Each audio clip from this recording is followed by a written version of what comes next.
Hello and welcome to the second part of our 16th lecture on the course of photonic devices. On the first part of this lecture, we have derived from basic concepts the generated intensity or the absorbed intensity, depending on the sign, inside a differential volume of semiconductor material with length equal to dz, so differential element dz, in cross-sectional area S.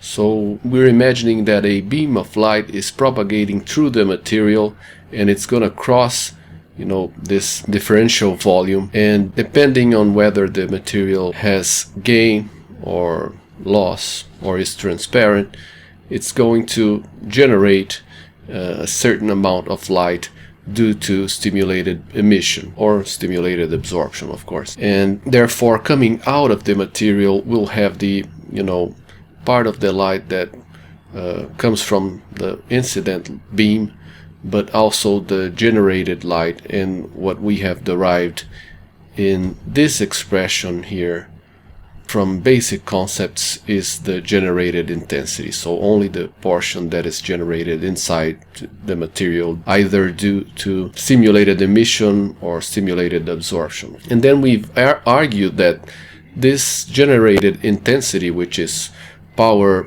per unit area, and remember, everything we're talking about here is also normalized with respect to frequency, so it's also power per unit area per frequency.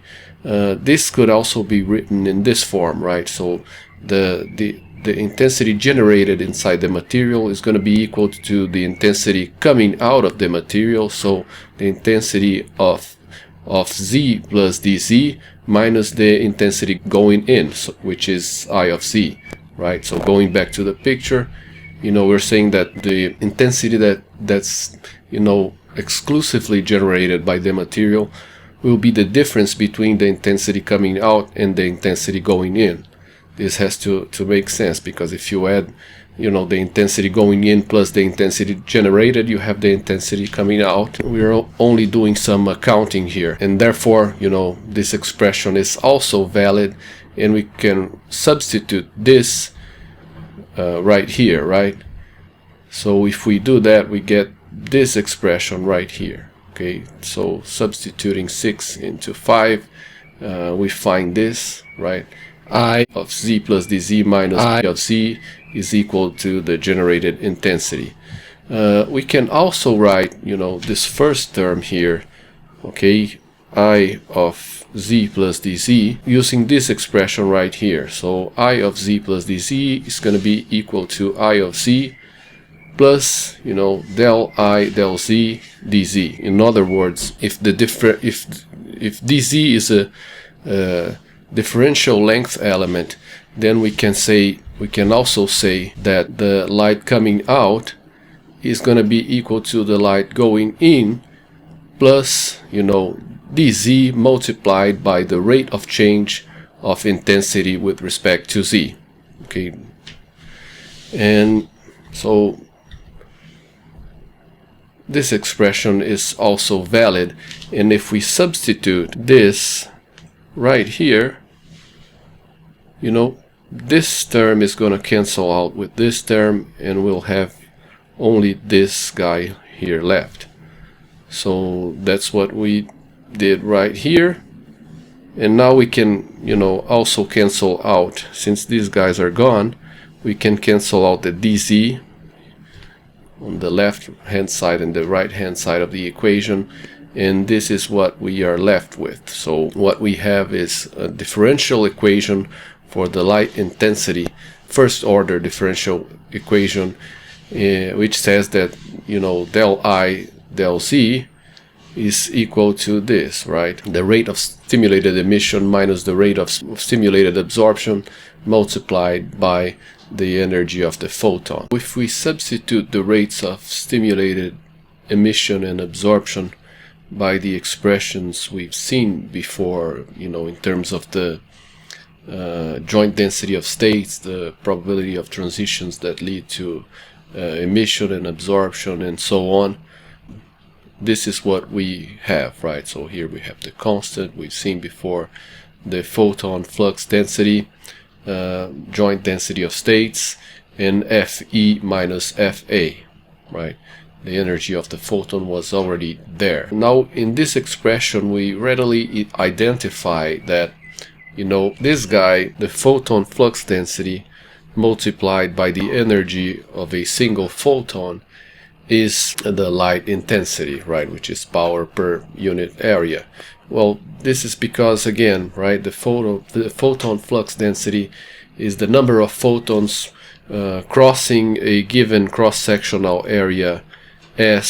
So you have you know, photon flux here, and the flux density is this, the number of photons which cross a given cross-sectional area S per unit area, right, per unit time, per unit frequency.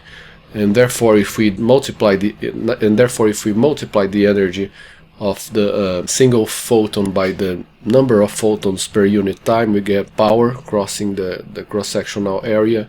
And since this is, you know, number of photons per unit area, this will give us intensity. Therefore these two terms which I've highlighted here, if multiplied, give us I of F and Z. So we can rewrite this, bringing this term, you know, to evidence, and all we have is del I del Z is going to be equal to this term multiplied by I, which is what we've written here, right?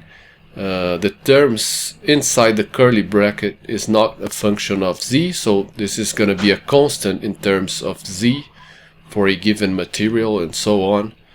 And we can also rewrite this expression substituting the term inside the curly brackets by gamma. So gamma is what we'll call the gain coefficient, okay? Gamma of F. Note that this is a function of frequency, so therefore this guy right here is gamma. It is a function of frequency, and which also goes into the joint density of states, of course. And this is what we end up with. Okay, so del I del Z is going to be equal to gamma times I. This is a differential equation again, where gamma, we have just said, you know, is this term right here, lambda squared divided by 8 pi tau r times the joint density of states times Fe minus Fa. Okay, probability of transitions that lead to emission minus probability of transitions that lead to absorption. This is just the constant gamma, constant in terms of Z. The solution to this differential equation is an expression of this form, right? I of Z, I'm gonna, you know, not even mention the F here because everything is a function of frequency. So I of Z is gonna be equal to I of Z equals to 0 times an exponential e to the power of gamma times Z, right? So if light enters the solid at Z equal to 0, this is the intensity right at the input. Okay, and you can check that this is a solution by simply substituting this term right here here, and, you know, taking the derivative. The gamma is going to come out, multiplying this side, and you'll see that everything cancels out. So this is indeed a solution. Now, of course, if gamma is greater than 0, light intensity, which, let's remember, is power per unit area, grows exponentially because of stimulated emission, which, you know, overcomes stimulated absorption. So what we're saying here is that if you have a beam of light going into a given solid material, let's represent it as a box here, right? So the light is going in. If the material has gain, and this is going to depend exclusively on the gain coefficient gamma, which we've just defined, okay, which depends on the material, the polarization, right, if it's a p-n junction and so on, then the light is going to be amplified, and the power coming out let's call it P out, is going to be greater than the power going in. And if we plot the power as a function of Z once it goes into the material, right? So power or intensity, either way, if we plot it, you know, as a function of Z, you have a certain level of power which is going into the material. So to the left of Z equal to 0, let's call it this position, Z equal to 0, the power is constant, but you know, inside the material it's going to grow exponentially, and the amount of growth here will depend on the, again, right, the gain coefficient gamma, but it will, you know, rise exponentially inside the material. And then of course you have a certain amount of light coming out. There's no gain media outside of the material, so it will be constant here, but you've effectively amplified the power of light. The power coming out is greater than the power going in. It's been amplified exponentially, and you know, gamma, this curve here is described by, you know, E to the power of gamma Z for gamma positive, right? Therefore this represents a net gain.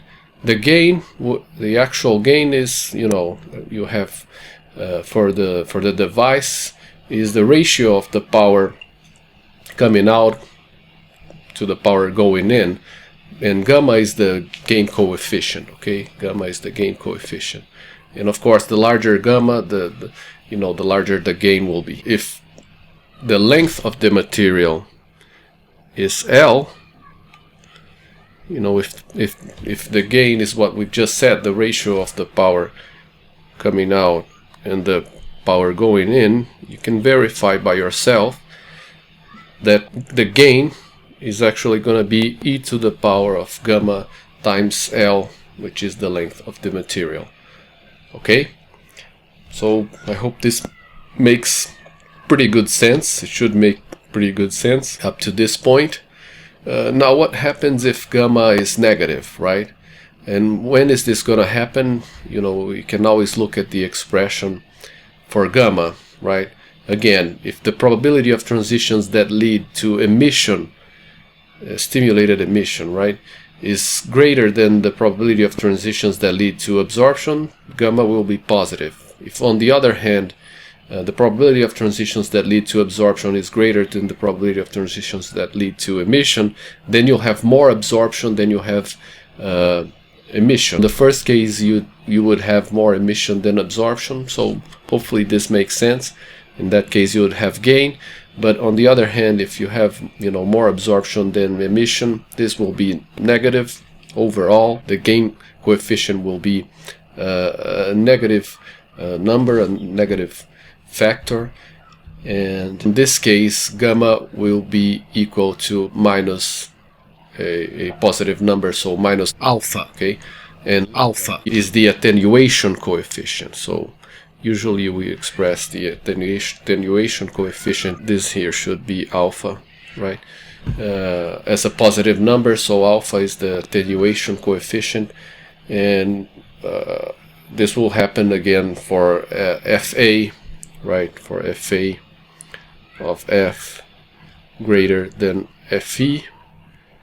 So you have larger probability of transitions that lead to absorption than you have that for emission. You know, when gamma is positive, you'd have this, right, Fe greater than Fa. And here, right, if this happens, then you have attenuation. You'll have an attenuation coefficient alpha, and if you know, make the same graph of power or intensity, let's do it for intensity.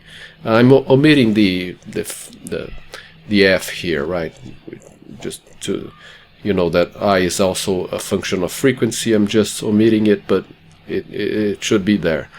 And if we plot it as a function of Z, and let's say that you have the same situation here, you have a material here now, which now is going to be absorbing because you have a greater probability of transition that leads to absorption than that probability of transition that leads to emission. Then, you know, if you have a given beam of light here, because part of it will be absorbed in the material, you would expect that the power coming out is, you know, smaller, because part of the light is being absorbed by the material. The energy is being given to the electrons, you know, to go from the valence band into the conduction band. So if you have a, you know, a given amount of power P in here, it's going to decay exponentially like so, right? And you have less power coming out than went in. I hope this makes sense. So this, in this case, you have attenuation. This is the more typical case, right, for semiconductors. Usually you have to have a direct biased PN junction in order to have gain, because, you know, the electrons tend to stay at the lower state available.